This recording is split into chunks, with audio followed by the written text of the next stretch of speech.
बिस्मिल्लाहिर्रहमानिर्रहीम। अस्सलाम वालेकुम। क्या हाल है स्टूडेंट्स? उम्मीद करता हूँ कि आप खैरियत से होंगे। MTH 622 असाइनमेंट नंबर 1 है शहजाद खान साहब की, उसका सलूशन लेकर आपके पास आया हूँ। उम्मीद है आपको अच्छी लगेगी और चैनल को आप ज़रूर सब्सक्राइब करेंगे। और अगर आपको ये वाली ये फ़ाइल जो है, जो वीडियो में नज़र आ रही है, ये चाहिए हो तो डिस्क्रिप्शन में मेरे व्हाट्सएप ग्रुप का लिंक है, वहाँ से आपको ये फ़ाइल मिल जाएगी। चलते हैं क्वेश्चन को सॉल्व करते हैं, लेकिन आप सब्सक्राइब ज़रूर करें। क्वेश्चन नंबर 1 है, in what direction from the point 3 to 1 is the directional derivative of phi is equal to y z square plus 2xyz आ मैक्सिमम।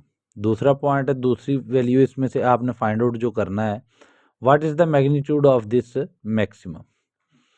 सोल्यूशन है हमारे पास, बहुत इजी सा क्वेश्चन है, बहुत ही इजी क्वेश्चन है, 5-6 मिनट की वीडियो होगी मैक्सिमम। पहले पार्ट का सोल्यूशन जो है ना, वो ये है कि first of all we calculate gradient. हमने सबसे पहले ग्रेडियंट फाइंड आउट करना है, ठीक है। क्यों ग्रेडियंट फाइंड आउट करना है? हमारे पास उसने डायरेक्शनल डेरिवेटिव बोला है कि जी आपने डायरेक्शनल डेरिवेटिव बताना है, तो वो ग्रेडियंट में ही होता है। तो हमने क्या करना है, डेल्टा फाई कर देना है। डेल्टा और फाई की जगह पर फाई की वैल्यू जो हमें गिवन है वो लिख दी। उसके बाद डेल्टा की वैल्यू जो होती है ना, वो delta over delta x plus delta over delta y plus delta over delta z. इसको आप partial derivative of x, partial derivative of y और पार्शियल डेरिवेटिव ऑफ जी भी कह सकते हैं। फाई की जगह पर फाई की वैल्यू रख देनी है, ठीक है। ये जो गिवन है हमें फाई की वैल्यू वो रख दी, ओके, जहां जहां पर फाई आ रहा है। अब हमने, हमारे पास ये वाली जो टर्म है, ये डेरिवेशन हो रही है विद रिस्पेक्ट टू एक्स। तो जिस टर्म में एक्स आ रहा है वो तो उसकी तो डेरिवेशन होगी, लेकिन जिस टर्म में एक्स नहीं आ रहा वो ज़ीरो हो जाएगी, ठीक है। तो हमारे पास ये एक टर्म बचती थी जिसमें एक्स आ रहा था, तो एक्स की डेरिवेशन 1 होती है और बाकी जो टर्म है वो लिख दी गई है। इसी तरह ही y के लिहाज से एक ये टर्म है, इसमें y की डेरिवेशन 1 है और z एज इट इज़ ही एज ए कांस्टेंट आ जाएगा, और एक ये टर्म है, ठीक हो गया। ये आप देख लें, इसको बड़ा ना वाजे करके मैंने बनाया हुआ है।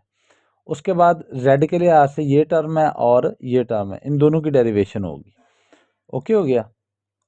आगे चलते हैं, साथ में यूनिट वेक्टर भी लिखने हैं, आई जे के लिखने हैं, ये भूलने नहीं है आपने, ठीक हो गया। अब हमारे पास जो है ये वैल्यू निकल आई है किसकी, डेल्टा फाई की या ग्रेडियंट की, हमारे पास ये वैल्यू निकल आई है। दिस वैल्यू मैं इसको हाईलाइट कर देता हूँ, ये वाली वैल्यू जो है ये हमारे पास है ग्रेडियंट की वैल्यू निकल आई है, ठीक हो गया। अब हमने ग्रेडियंट की वैल्यू को एट पॉइंट, जो हमें उसने पॉइंट दिए हुए थे 3 to 1 गिवन थे, उन पॉइंट्स के ऊपर हमने इसको फाइंड आउट करना है। सिंपल सा काम है, जहाँ पर x होगा वहाँ पर 3 पुट कर दो, जहाँ पर y होगा वहाँ पर 2 पुट कर दो, जहाँ पर z है वहाँ पर 1 पुट कर दो और सिंप्लीफाई कर दो। आपके पास जो वेक्टर फाइनल आएगा वो 4i plus 7j plus 16k आएगा।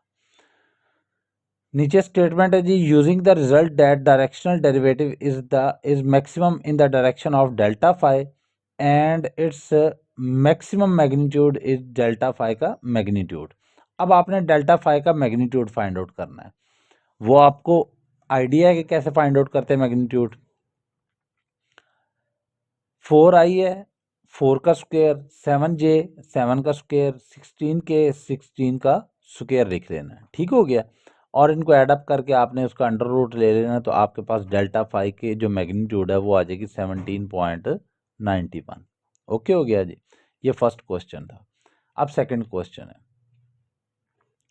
सेकंड क्वेश्चन में वो कहता है if A is equal to x y z square i plus x square y j plus x z square k, then find delta cross vector A, ठीक है, या curl ए आप इसको कह सकते हो, एट पॉइंट दिस। ये भी बहुत ही सिंपल है, बहुत ही सिंपल है। डेल्टा की जगह पर हमने डेल्टा की वैल्यू लिख दी। ये डेल्टा की वैल्यू है ना, ये मैंने आपको पिछली एग्जांपल में बताई हुई है कि डेल्टा इज इक्वल टू होता है partial derivative of x into i plus partial derivative of y into j plus partial derivative of z into k, और साथ में हमने ए की वैल्यू लिख दी। अच्छा, अब क्रॉस मल्टीप्लिकेशन जो है ना वो हम इस तरह करते हैं, आई जे और के सबसे टॉप पे लिखे, उसके बाद इनके डेरिवेशन लिखे और उसके बाद इनकी वैल्यूज लिखी।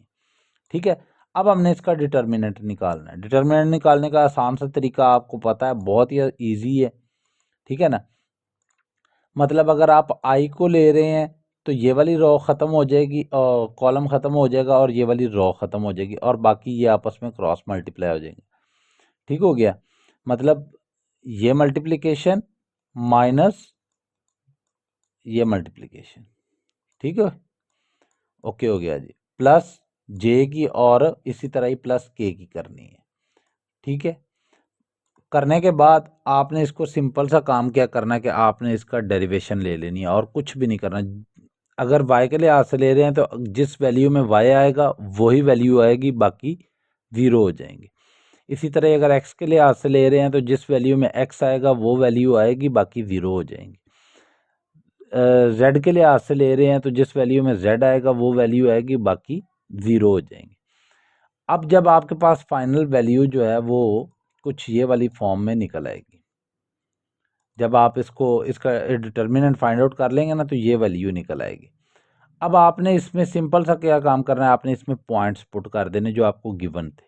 जहाँ पर x है वहाँ पर 3, जहाँ पर y है वहाँ पर 1 और जहाँ पर z है वहाँ पर 4 पुट करके इसको सिंप्लीफाई करना है तो आपके पास delta cross a vector is equal to -8j -42k आ जाएगा। ये थी जी आपकी असाइनमेंट, होप सो आपको समझ आई होगी। अगर कोई इशू हो तो आप मुझसे बिला झिझक पूछ सकते हैं। थैंक यू वेरी मच जी, अल्लाह हाफिज़।